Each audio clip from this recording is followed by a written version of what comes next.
Un récit qui a surpris les téléspectateurs. Dimanche 10 juillet 2022, sur le plateau de l'émission LBC, Rachel Johnson a longtemps défendu son frère, Boris Johnson. La jeune femme a d'abord décrit l'ascension et la chute de son frère qui a presque atteint l'ambition qu'il avait depuis l'âge de 2 ans, être le roi du monde. Rachel Johnson a déclaré « Je n'aille pas délibérément écouter une grande partie de la vindicte, des danses sur la tombe, des crachats sur la tombe et je n'écoute pas ceux qui ont bien écouté le dénigrement de Boris. Je ne suis pas ici pour dire que si est-il le meilleur et je ne suis pas ici pour l'enterrer, juste pour dire quelque chose simple du fond du cœur en tant que sa sœur. »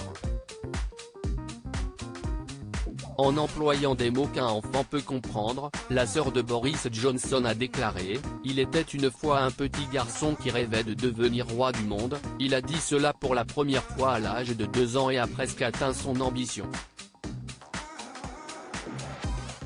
Il n'était pas riche en richesse, son privilège était dans son éducation, son intelligence, son dynamisme, son énergie, et il s'est mis à réaliser ses ambitions d'enfance, y compris l'écriture d'un best-seller numéro 1 des ventes, ce qu'il a fait avec son livre, The Churchill Factor, Comment un homme a fait l'histoire.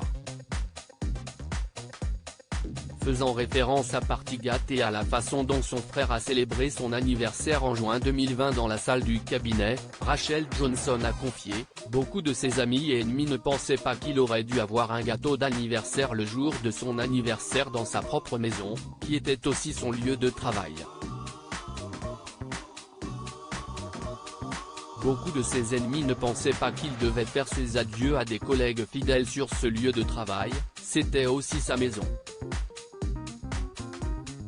Rachel Johnson, un soutien de taille pour son frère alors que Boris Johnson n'a pas que des fans, sa sœur a glissé, il a remporté une énorme majorité de 80 sièges et une 4e victoire aux élections générales. Qu'on le veuille ou non, bon nombre de ces 14 millions de votes ont été exprimés, car il était capitaine du navire, il était Premier ministre lors de la 26 Pesos colombien l'année dernière à Glasgow et du sommet du G7 à Cornwall.